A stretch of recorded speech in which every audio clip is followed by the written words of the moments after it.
இன்னைக்கு வத்த குழம்பு எப்படி பண்றதுன்னு பார்க்க போறோம். அதுக்கு நான் இன்னைக்கு சுண்டக்காய் வத்தல், மணத்தக்காளி வத்தல், கொஞ்சமா சீனி அவரைக்காய் வத்தல் எடுத்து வச்சிருக்கேன். குழம்பு தாளிக்கிறதுக்காக கடுகு, வெந்தயம், கருவேப்பிலை, கொஞ்சம் காயப்பொடி, லாஸ்டா போடுறதுக்காக கொஞ்சம் சர்க்கரை துருவி எடுத்து வச்சிருக்கேன். குழம்புக்கு தேவையான அளவு புளி தண்ணியில ஊற வச்சிருக்கேன். வறுத்து அரைக்கிறதுக்காக துவரம்பருப்பு, உளுந்து, கடலைப்பருப்பு, கொஞ்சம் வெந்தயம், ஒரு 3 டேபிள் ஸ்பூன் போல தேங்காய் துருவல், கொஞ்சம் கருவேப்பிலை, மல்லிப்பொடி, வத்தல் பொடி எடுத்து வச்சிருக்கேன். நம்ம இப்ப எப்படி பண்றதுன்னு பார்க்கலாம்.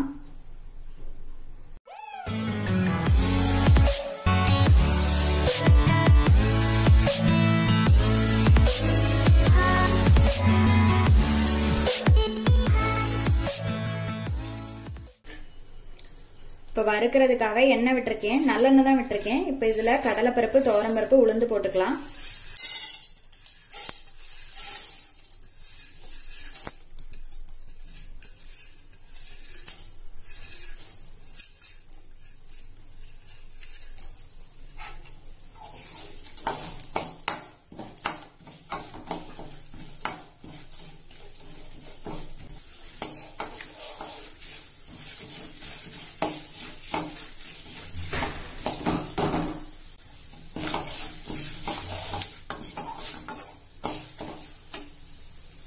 இப்ப இதெல்லாம் கொஞ்சம் பொரிஞ்சிட்டு இது கூட தேங்காய் துருவல் போட்டுக்கலாம்.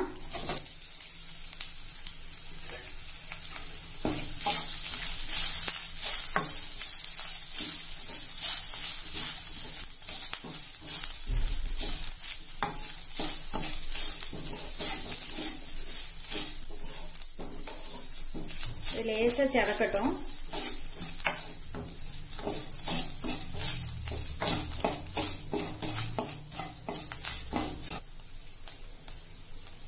தேங்காய் லேசா செவந்தாச்சு. இப்ப இது கூட வெந்தயம்,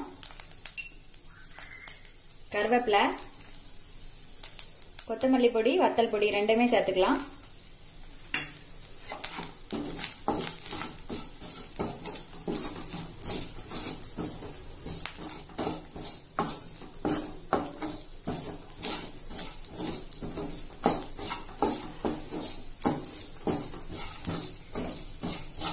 இந்த பொடி கரைஞ்சிடக்கூடாது.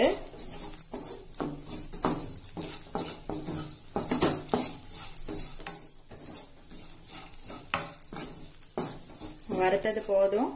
அடுப்பு ஆஃப் பண்ணிட்டு இதை ஆற வச்சுக்கலாம். நம்ம வறுத்து வச்சிருந்தது நல்லா ஆறிடுச்சு. இதை வந்து ஜார்ல கொட்டிக்கலாம்.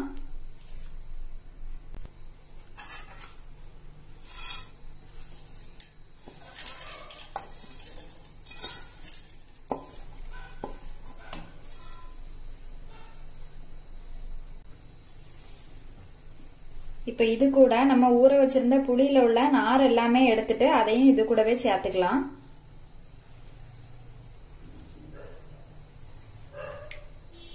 அந்த ஊற வச்சிருந்த தண்ணியை விட்டு நல்லா நைஸா அரைச்சு எடுத்துட்டு வந்துடலாம்.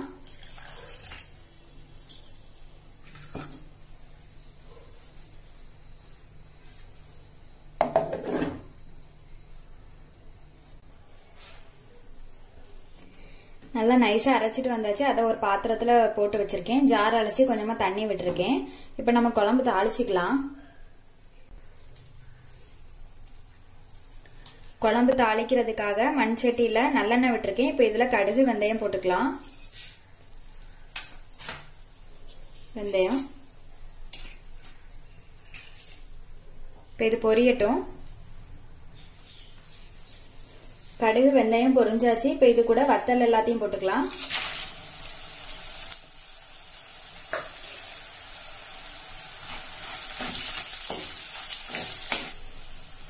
கருவேப்பிலை,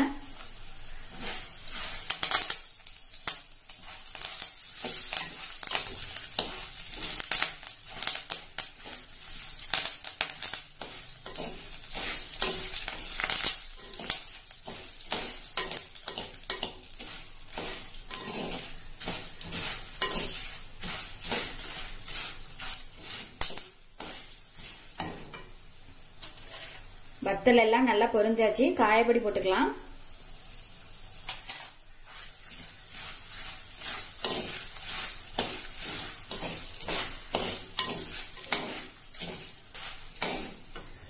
இப்ப இது கூட நம்ம அரைச்சிட்டு வந்த மசாலாவை இது கூட விட்டுக்கலாம்.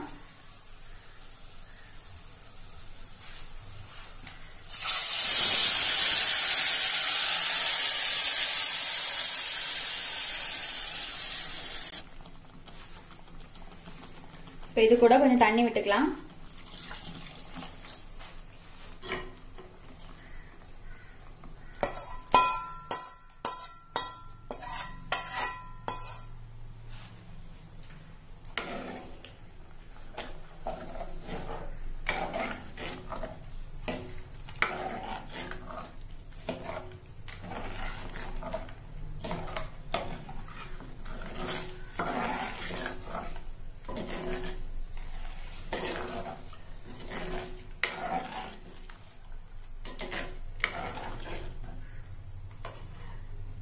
இந்த தேங்காய் கூட புளி சேர்த்து தான் அரைச்சிருக்கோம். வத்தல்ல எல்லாம் உப்பு இருக்கும், அதனால நான் இப்ப உப்பு போடல. இது கொஞ்சம் கொதிச்சதுக்கு அப்புறமா பார்த்துட்டு உப்பு போட்டுக்கலாம்.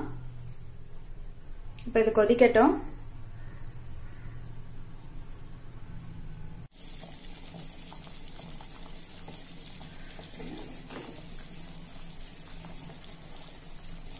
குழம்பு கொதிச்சிட்டு இருக்கு, உப்பு பாத்துக்கலாம்.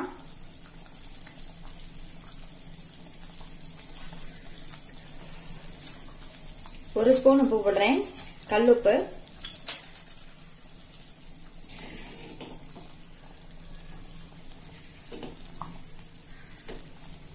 இப்ப இது நல்லா கொதிச்சு எண்ணெய் எல்லாம் பிரிஞ்சு வரட்டும்.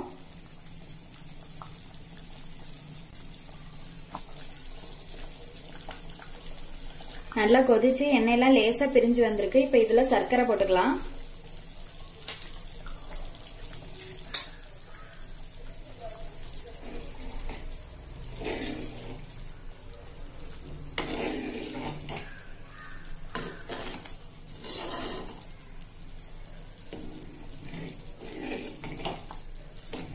இது ஒரு 2 நிமிஷம் அப்படியே கொதிக்கட்டும்.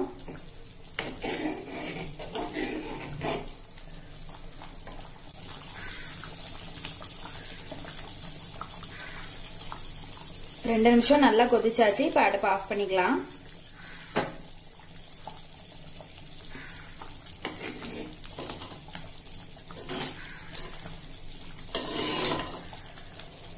வத்த குழம்பு ரெடி ஆயிடுச்சு. இது மாதிரி நீங்களும் செஞ்சு பாருங்க. செஞ்சு பார்த்துட்டு எப்படி இருக்குதுன்னு சொல்லி கமெண்ட்ல சொல்லுங்க.